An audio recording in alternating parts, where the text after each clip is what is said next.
Palmas para a Mari, ela vai estar falando com a gente aqui. Bom, pessoal, vamos lá. Bom, aqui tem uma introdução. Eu vou falar um pouquinho para vocês sobre a minha experiência com microserviços, né? Primeiro, por que microserviços foi interessante para o meu contexto, para a minha empresa. Depois eu vou falar um pouquinho da diferença do sistema monolítico para o sistema que utiliza a arquitetura de microserviços. O que é interessante, o que é vantajoso, quais são os pontos legais ou não.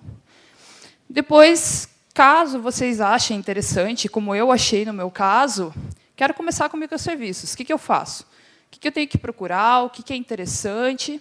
E, por último, dicas e experiências que eu passei para poder ajudar vocês, caso vocês queiram se interessem mais pelo assunto.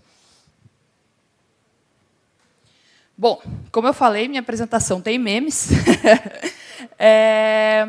A definição mais clássica que eu ouvi de microserviços e mais simples, acho que seria essa: serviços pequenos e autônomos trabalhando em conjunto a fim de atender uma demanda específica. Quando a gente vê essa frase, a gente fala, nossa, que bacana, é isso que eu preciso.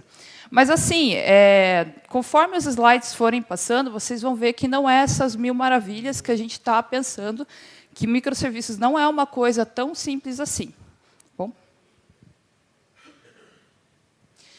é tão simples? É como eu falei, pessoal, não é. Definitivamente não. Microserviços eles podem passar a ideia de simplicidade pelo fato de você dividir a sua arquitetura em vários pedacinhos, né, e você isolar eles em um ambiente específico, independente. Mas não é fácil. Por quê? Porque tem uma série de questões a serem levantadas. Então, assim, você precisa trabalhar uma modelagem de negócio, uma modelagem bem focada no negócio, né, porque se cada módulo vai ser independente, então ele precisa ser um módulo coeso. Automação, quanto mais automação você tem nessa parte de microserviços, melhor. Independência de testes, independência de deploy, independência de ambiente também para cada microserviço. Monitoramento. Você tem 25, 30 microserviços rodando. Como que você monitora esses caras? Como que você sabe o cara que está dando erro, o cara que não está dando erro, o cara que está quebrando? Implantação também, eu confesso que eu fiquei bem desesperada nessa parte, porque eu olhava assim aqueles microserviços e falava, meu Deus, como é que eu vou implantar tudo isso? E isolamento de falhas, né? A ideia dos microserviços caso haja uma falha no microserviço, não afete seu usuário, tanto quanto no sistema monolítico, né? Que daí, se acontece alguma falha, quebra por inteiro. Mas no microserviço, não. Você vai continuar com o seu serviço rodando, de preferência. Você vai continuar com a sua arquitetura rodando, e o microserviço que está com falha, alguma coisa assim, deve ser isolado, corrigido, e já posto em produção de novo, né? E a segurança? Como é que eu faço a segurança desses caras? Sabe? Como que eu gerencio a segurança de login, de autenticação desses tantos microserviços? Então, como eu havia falado, pelo fato da definição, quando você joga lá no Google microserviços, o que é bem fácil, sabe? Mas quando você vai tentar passar um sistema monolítico para um sistema com arquitetura de microserviços, não é fácil, demanda muito tempo e bastante recurso. Bom, então, por que eu resolvi mudar minha arquitetura se é tão difícil assim? Eu trabalho numa startup, a startup é Help Remédios, e eles têm interesse em abranger o Brasil inteiro, que é uma startup que trabalha com farmácias, e eles também têm interesse em abranger, quem sabe, fazer uma internacionalização e abranger outros países. Então, assim, eu pensei lá na frente, como a gente ainda não lançou o produto, eu já tinha pego o sistema monolítico já com outros desenvolvedores produzindo e tudo mais. Quando me veio a ideia de internacionalizar, que eu sei que eu vou ter vários usuários, que isso vai ser um sistema grande, eu pensei, então vamos tentar deixar o mais automatizado possível e o mais modularizado possível. Foi por isso que eu alterei a minha arquitetura. Aqui no slide no próximo slide aqui, eu fiz um comparativo assim bem simples, tem mais coisas conforme o seu contexto que você pode falar, né? No sistema monolítico é um grande conjunto de funcionalidades. Então, no caso, provavelmente a maioria, né? A maioria daqui, não sei, trabalham com sistema monolítico. Ele possui um autoacoplamento, então você tem bastante dependência dentro do sistema monolítico, indisponibilidade de toda aplicação caso haja alterações em implantação. Ou seja, se você trabalha com um sistema monolítico e, vamos supor, ele quebra, dá algum problema, alguma coisa assim, você vai ter o seu sistema inteiro indisponível, sabe? Caso haja implantação também, quando você vai implantar, às vezes se torna um pouco mais complexo a implantação devido à indisponibilidade para o usuário final. Restrito a uma tecnologia. Você trabalha em cima de uma só tecnologia. Não tem como você, desenvolvedor, ficar livre para, vamos supor, dividir uma equipe. Tal equipe vai trabalhar com tal linguagem. Outra equipe vai trabalhar com tal linguagem. Então, você fica restrito a uma tecnologia, a tecnologia daquele sistema. E é interessante para aplicações pequenas. Né? Por quê? Porque, para aplicações pequenas, você não tem o alto nível de complexidade que você teria caso a aplicação fosse de um tamanho maior. Para microserviços, são software modularizado em pequenas partes. Então, assim, é como o nome já diz, né? Microserviços. Você vai pegar do seu sistema, vai extrair alguns os métodos que você acha relevante, importante, vai transformar eles em microserviços. Isso vai se transformar num ambiente independente e isolado. Por isso, se tem um baixo acoplamento, justamente por ele ser um ambiente totalmente dependente de alta coesão, ele é um ambiente muito independente com baixo acoplamento. Deploy testes independentes, isso daqui é importante, testes são muito importantes, pessoal, principalmente quando se fala de microserviços. Você tem uma alta disponibilidade, ou seja, se você quiser dar manutenção em um só microserviço, você não vai afetar os outros, justamente pela independência deles. Por isso que é interessante para grandes aplicações. Porque quando você tem uma grande aplicação e você entrega, vamos supor, para o teu cliente final, sei lá, algo grande, complexo, é interessante sim. Por quê? Quando você trabalha no módulo individual, teoricamente, você não vai afetar os outros. Porque a ideia é ele ser independente de alta coesão. E fica aberto a qualquer tecnologia. Você pode ter um microserviço com Java, outro microserviço com C#, etc. Daí fica a critério da empresa ou da tecnologia que vocês preferem. Então, assim, acho que eu fiz esse par a par para dizer para vocês compararem mesmo, sabe, se vale a pena ou não. Deixa eu passar. Aqui, pessoal, tem uma imagem bem legal, assim, bem interessante. Aqui do lado direito está um sistema monolítico, uma ideia de como seria, né? Ali está todos os bloquinhos ligados, ali está a nossa base, ali está o cliente final. E do outro lado a gente tem a divisão dos microserviços com bases independentes. Você pode ter banco de dados independentes para cada microserviço, ou você pode ter um banco de dados compartilhado também, fica a teu critério. Ali em cima, a gente tem um cara centralizando todas as requests, e ali em cima a gente tem o cliente fazendo as requisições e os microserviços entregando o que o cliente está pedindo. Mas será que vale a pena, pessoal, alterar minha arquitetura para microserviços? Será? Só para vocês terem noção, assim, a minha startup lá que eu estou trabalhando, ela não é uma startup de grande porte, como eu falei, ela ainda não foi lançada oficialmente no mercado. E, assim, eu peguei a arquitetura que estava pronta, eu tive o trabalho de ter que dividir, ter que ir lá, analisar método por método, ver o que vai se transformar em microserviço, separar esse cara, isolar ele em outro projeto, ir lá, trabalhar em cima dele, procurar autenticação. Então, tipo, é uma coisa assim que pode ser muito ilusório. Quando te passam uma ideia de microserviços, você acha que é uma coisa fácil, que é uma coisa simples, mas não é. Não é mesmo, sabe? Eu estou há um tempinho, ainda não terminei o projeto, a gente está na fase final de entrega, mas é bem ilusório, sabe? Você vê muitas pessoas falando de microserviços. Por o contexto dela, pode ser interessante, sabe? Mas talvez para a sua empresa, para o tamanho da sua empresa, para a sua equipe, para você fazer a gestão das pessoas que vão trabalhar com isso, talvez não seja uma coisa tão simples e fácil assim. Então, assim, pessoal, depois que você viu lá, você avaliou o seu contexto, você disse, legal, acho interessante aplicar microserviços para mim, para a minha empresa, para a minha arquitetura. A minha dica é comece por partes pequenas. Então, como eu comecei? Eu peguei o sistema lá que eu tinha, que eu estava dando manutenção, eu abstraía em várias partezinhas, sabe? Então, tipo, vamos supor, eu tinha lá cadastro, daí eu ia lá, procurava os cadastros, via o que eu ia separar e jogava isso separadinho.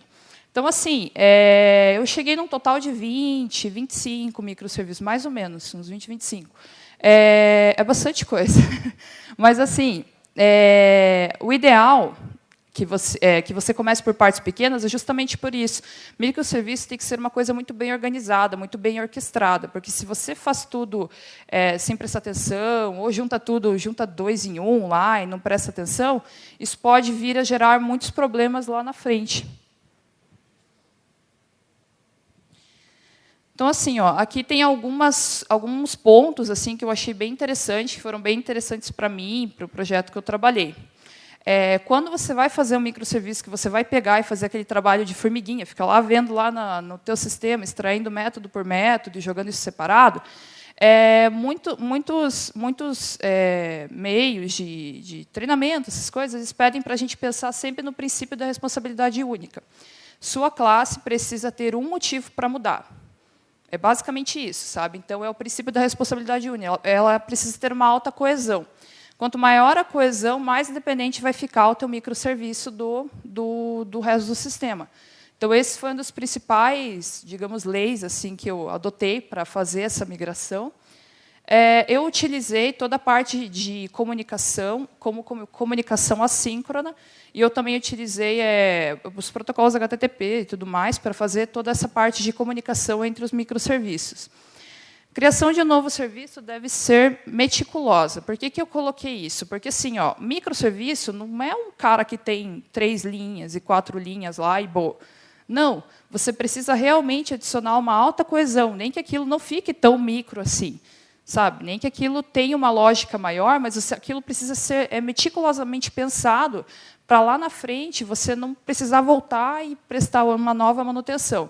Então, eles têm que ficar independentes de teste, talvez de banco de dados, daí fica a critério. Pode usar banco de dados compartilhado também, mas o ideal é você utilizar um banco de dados para cada microserviço, conforme o seu contexto, mas, enfim. Por isso, precisa desse detalhismo para você criar um microserviço.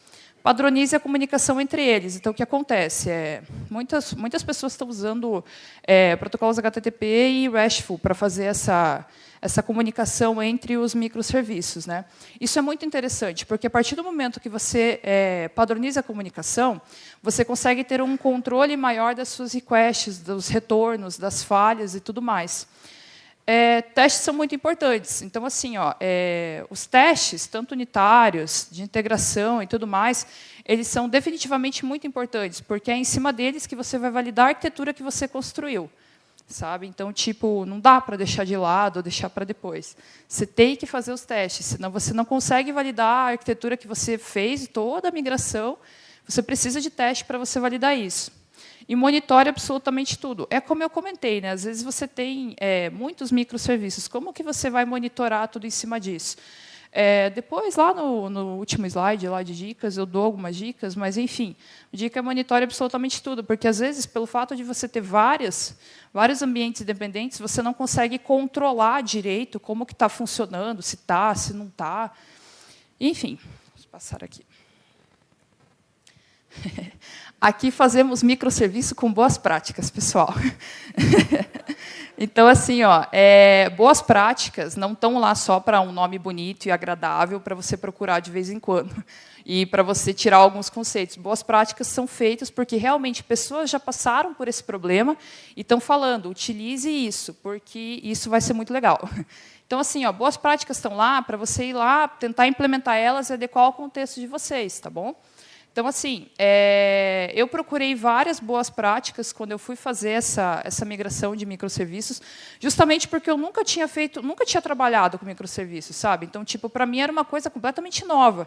Então, se for para começar do zero, se for para começar a estudar uma coisa do zero, vamos estudar fazendo um troço bonitinho, né? Então, acho que minha dica assim fizemos microserviços com boas práticas. Procurem boas práticas, não só para microserviços, mas talvez para o contexto que vocês trabalham, tá? aqui é dicas de não reinventar a roda. O que acontece? Muita gente, não sei, às vezes eu sofri bastante com isso, que às vezes eu achava que eu acho que talvez não tenha tal coisa, porque eu estou tentando fazer, então daí eu ia lá, começava a desenvolver, mas eu procurava lá e já tinha alguma coisa pronta. Então, assim, antes de vocês começarem a trabalhar com microserviços, quem nunca trabalhou e tudo mais, não reinvente a roda. Às vezes o que você está tentando fazer já tem algo pronto, tem algo que funciona muito bem, talvez se adeque muito bem ao seu contexto. Então, a minha dica é não reinvente a roda. Eu perdi um pouquinho de tempo tentando reinventar a roda, por isso que fica a minha dica, não reinvente a roda para algo que já esteja pronto, principalmente para uma arquitetura de microserviços que não é algo tão novo assim. Então, já tem bastante coisa pronta, tem bastante conteúdo na web.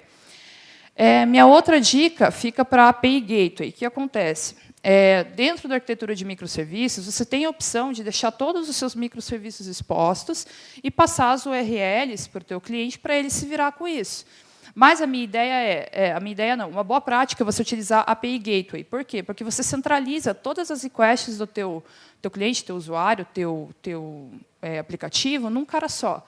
Então, você passa todas as requests, você passa todos os caminhos, você padroniza todas as URLs para um cara só. E desse cara, você faz toda a distribuição para todos os microserviços. Então, você não expõe as URLs e tudo mais dos seus microserviços. Isso é legal também, porque você também consegue controlar melhor as suas requests e as tuas exceptions, talvez, que ocorram. Tá? Questão de segurança, né? Na minha arquitetura, eu utilizei o Auth2 e JWT, que foi bem interessante. O Auth2 eu utilizei para o meu API Gateway, para fazer a primeira autenticação do cliente. Mas, para os microserviços, para fazer essa comunicação da API Gateway para os microserviços, eu utilizei JWT, bem interessante, procurem, para quem ficou curioso, não conhece. Enfim, procurem, porque é legal, é uma coisa simples de se implementar, eu acho, particularmente, e é uma coisa bem útil, e que já consegue atender algum contexto de segurança. Você já adiciona algum tipo de autenticação da sua API Gateway para os seus microserviços. Utilizar containers. Os containers são importantes, pessoal. Eles conseguem fazer alguns milagres bem bacanas. E DevOps. DevOps é assim, quando eu trabalhava antes no sistema monolítico, eu não fui acostumada com DevOps. É uma coisa bem nova assim, para mim. Eu estou ouvindo falar isso há um tempinho. Mas DevOps é muito interessante. Procurem, se dediquem, porque DevOps é muito legal. Cuidar bastante também com o Continuous Delivery para você entregar realmente resultado e não entregar defeito, porque eu tive esse problema no começo. Eu entregava, às vezes, eu não estava acostumada, né, porque é uma cultura nova de desenvolvimento. Então, eu entregava muito defeito por não saber mexer com aquilo. Mas, depois de um tempo, conforme o passar do tempo, que eu fui me acostumando, Continuous Delivery é, sim, interessante. Quanto mais automação que você consiga adicionar aos seus microserviços, melhor. Acho que, a princípio, o que eu tinha para falar sobre microserviços era isso. Algumas coisas também que ficam mais para mim assim. Nós utilizamos lá na Help Remedies também, a gente teve uma outra necessidade para mudar de arquitetura monolítica para microserviços, porque dentro da nossa startup, a gente faz uma busca de medicamentos, uma busca por nome de medicamentos e apresentações e tudo mais. E, futuramente, a ideia é monetizar essa busca. Então, para mim, foi mais interessante ainda trabalhar com microserviços, porque eu consigo dividir muito bem essa parte de requests separadas. Então, se eu tivesse um sistema monolítico, talvez eu não controlasse isso muito bem, talvez eu sobrecarregasse a minha arquitetura, mas com sistemas com microserviços, eu consigo dividir muito melhor essa parte de requests individuais para cada módulo. Deixa eu pegar aqui. É isso, pessoal. Alguma dúvida? Ficou alguma dúvida com relação à minha apresentação?